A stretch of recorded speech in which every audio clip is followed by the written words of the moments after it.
trong nơi của mấy tôi khởi chín chăng cứ đã tỏ khởi lấy kho nó cái ple sẽ khởi lấy một cha mà thế này đó là chín chăng như chỗ nó nhở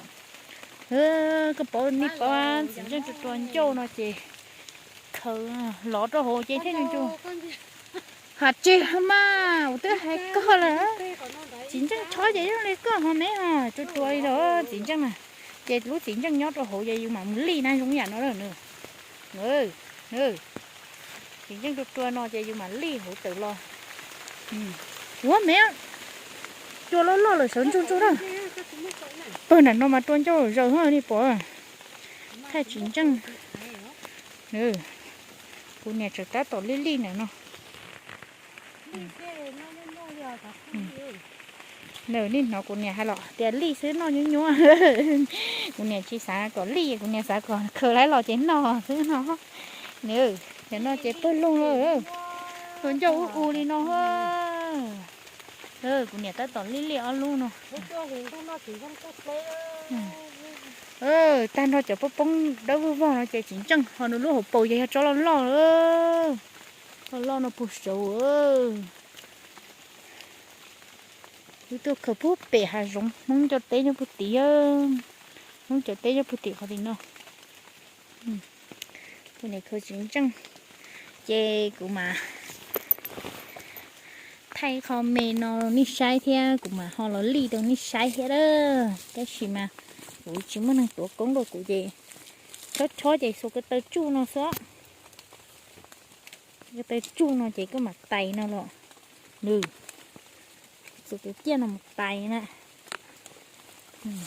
đi lưu tụt tuần chu nó tận nó heo cho tụt tuần nó chỉ cho bông tả đi à nó bông này ăn luôn nó bố tiền chính chẳng cho đi bộ sản nó chạy tung thử khẩu về trong hạt đầy đó trong hạt đầy bị té nó đi lúc bông nó ha người tôi tuần châu nó chè ly dùng gì thế chính chẳng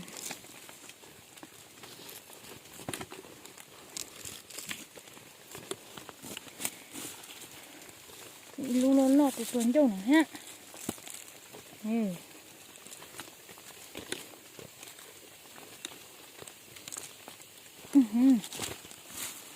giờ rồi nó tôi trôi nó mà tôi khờ man chu hẹn nó tôi sai hẹn họ nó chỉ mà thử có tôi trong mà giờ thử nhớ thật đó trong mà tết thử có trong mà đừng chừng sang chỉ trong mà tôi tạ nhà đi lúc nào tôi nói tôi đi tao mà đâu sát lứa đi bông cái lúa chè nó bông còn tệ chè chỗ chính chẳng ở tự tôm mù chè ní su nó nữa khơi mà khơi chỗ tua nó héo mới cái lúa này tua nó chè cái ly kia nó hết à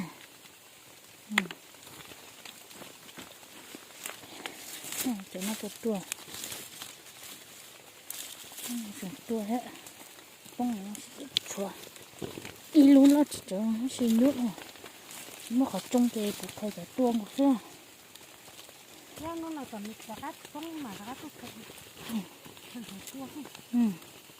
cái tua vậy có khởi nó hết cha trong gì nó ha cho tua thì cho chỉ tua vậy khởi nhớ sao hả cho nó chị cứ từ ta là bông đồ nó chị thon thon nó sẽ chị khởi chỗ nó hết nha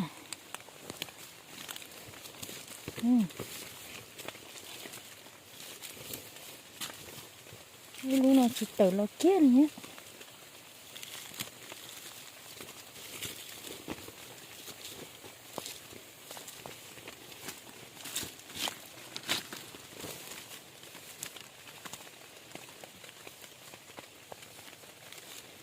mấy cái tên nào chỉ tôi chỉ trong bố là bột chó này to này cái đấy trâu lúa như cái bông hình này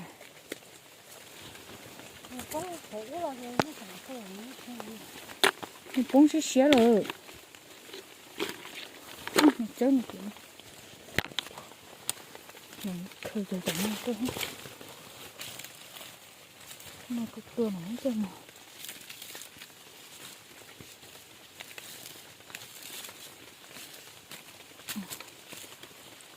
cũng nhà nó chỉ cho thì tự lo khơi ha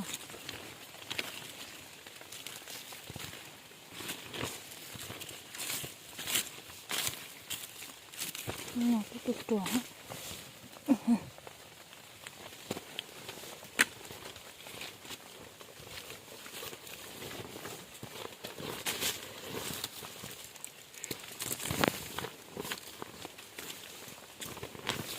nó tay nó ấy bưng này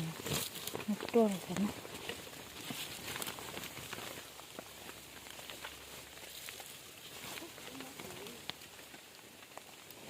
thời chính chắc nó là những mót của ta đi không biết nào ui của bạch khờ lấy in hay dạng đồ non đồ màu hay dạng mót đồ cái của thay nó nên sẽ in chỉ còn mà thay đồ nữa chính chắc lấy thông ót thông đồ thông nhá số cờ số cho lừa cô số nó còn mẹ ta tỏi cứ phải chế đó cháu chính chắc có chỉ bông dễ bộ khát tốt khởi đồ